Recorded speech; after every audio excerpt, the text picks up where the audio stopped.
clutch.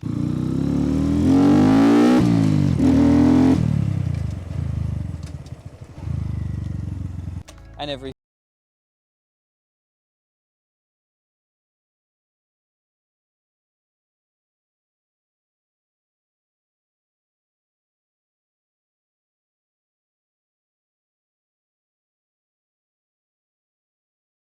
learner bike globally. Everywhere in the world you see learners jumping on these as their first bike because of how forgiving it is, and even if you fall over or whatever, you can just stick a leg out at low speeds and be totally fine because it weighs so little and the center of gravity is so low because of how low the seating position is. Just for an example of how low this bike is, I've got both feet comfortably on the ground, knees bent. It's in a very nice, easy position. You're not tucked up or anything.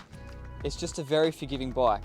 And for those who are on dirt bikes when they were younger and want to start using more of a road bike, this is a great transition because this has the ergonomics of a dirt bike. Like I was saying earlier, if you are riding at low speeds, which is when most accidents happen, you drop a bike, it's so easy to just stick your leg out, and because the center of gravity is so low, you can get on an angle like this and it's no stress. This has a tank full of fuel as well.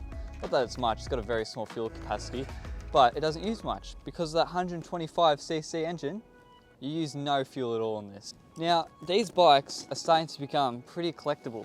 Even though this one here with me is a 2016, these bikes were only released in the last few years, but Australia have stopped selling them recently because of the ABS laws. These bikes don't feature ABS, and a main reason is because ABS is just so expensive to make and put on a bike, and with a retail price as low as this one is, I think it's like $7,000, but dealers mark them up because they're getting a bit more valuable. Putting ABS would make the retail values through the roof, and then you start being in the bracket with more expensive bikes and that might offer a bit more. So they just never made ABS on these. I think some of them in other countries in the world did, but Australia never got those. The way I came across this bike is actually through my parents. One of them owns their own company with their van delivering motorcycles all around Victoria. I'll leave a link in the bio. If you ever need a delivery, go to him. Anyway, he delivered a bike here. This was it. And then he asked the guy if he's willing to sell it and basically said yes. The reason it's so cheap, I paid $600 AUD for this, is because of this side right here. You might have noticed already, but there is a few issues with this bike. That's because the guy who owned this before us did a wheelie and then dropped it. Looks like a low speed one, but enough damage. You drop any motorcycle, it's going to get damaged. This one, for example, the rear brake is completely snapped off. So was the peg here is completely snapped. So all here has no pegs. Then if you just go around the bike, you see these little scratches here and there. Like the front clip here is broken, and then it has a modification up here, and the steering dampener actually hits the body, which has scratched it. And then the number plate as well, it's a bit stuffed up, and then the rear LED light has been completely shattered. But this is the thing with Honda Groms, because they're so loved and used by learners, people drop them all the time. People do skids and wheelies in these all the time. These are always getting roughed up. That means the aftermarket support for modifications to fix these little common issues is everywhere and is cheap. It makes a Honda Grom like this wrecked super easy to fix and super affordable, which is another reason why learners come to these bikes, because most learners don't really have a lot of money. So to be able to fix a bike really cheap is confidence inspiring that if you do happen to drop it, you're not screwed as if you own a new CBR 1000. So this is my point of view, just to show how small it is. It's absolutely tiny. Like, I'm only 5'8", I can just jump over it and it's great. Obviously it's got all the normal stuff a motorcycle has. Turn the key, here's a cluster. Now I'm pretty sure this one's been tuned because it raised well and truly past 8,000, but who knows, maybe they do that as standard as well. Start it up. Sounds pretty good. Let's take it for a spin.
quality one like this and it's installed properly, it makes a world of a difference. Going over to the left hand side, same idea with the clutch. The clutch one is the same, you know, it's pretty nice. This one is a bit scratched up, but on a bike like this for $600 you can't complain.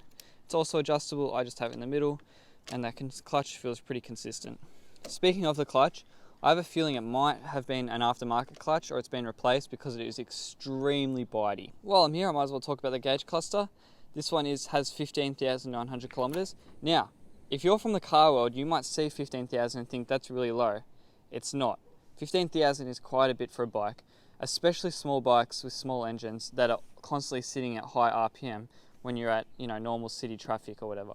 So 15,000 is quite a lot, but still nothing crazy. I would say it's comparable to maybe 200,000 on a car, maybe 150,000. The thing is, a bike like this, it's only 125cc. It makes it really cheap to fix or rebuild a bottom end because there's only one cylinder, one crankshaft, cheap as, especially Groms, they're absolutely everywhere. But this bike runs very healthy. Let's start her up. It's got a bit of a rough idle. It's been sitting for a while. I think it just needs a good service and some cleaner fuel. That's enough for now. We'll show off the exhaust and driving it later.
Experience. Right off the bat, the most common modification done to a Grom is probably the exhaust.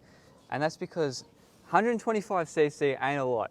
And especially as a small motorcycle, when you're in traffic, a lot of people will miss you. Whereas if you have a loud motorcycle, it will save your life. This exhaust here is a full straight pipe without a muffler. It kind of has a muffler here, but it ain't doing much. It sounds really good actually, especially for a little engine. It has quite a bit of noise and I actually like the sound of it a lot. It's made out of a really nice material as well. The welds look good. And it's called a Spec A exhaust. I've personally never heard of them. Maybe you can tell me in the comments if you have, but you know what? I really like the quality of it. It has an NGK spark, which again is really good. You need any modification you get. If you get a bit more consistent spark out of an engine, when you're sitting at 8,000 RPM, that's what you want. This engine, as you can see, is air cooled, meaning it's got no coolant going through it. That means the oil can get extremely hot when you're in stop-start traffic or whatever. This one has been fitted with an oil cooler, and these are the braided lines that go with it. Oil coolers are a must on Groms. These things sit at 8,000 RPM at 100 kilometers an hour. That is a lot of RPM and a lot of oil that's heating up very fast with nothing cooling it down. An oil cooler is amazing and essential to keep your engine temperatures down, and so your oil doesn't get so thin and so hot that you're doing unnecessary engine wear. The oil filter on a Grom is quite interesting if you haven't heard of it. It's basically a small film that has a little thing that spins around throwing oil through the film. This one looks to be a more generic oil filter. Obviously I can't see inside the engine, but the way it's set up, it looks like they've got that system done by Takeover. They are known to do those types of oil filters, which is amazing. It makes servicing a Grom so much easier and just better for just general engine life. Another modification it has is a K&N air filter. I absolutely love these because air is just coming straight in, straight to the air filter. Cold air, much better. Below that, there's the oil cooler, you can see, not to be mistaken with the radiator. And then those are the lines for the oil cooler. I'm not the most confident rider, I'll be the first one to admit it, but it's so easy.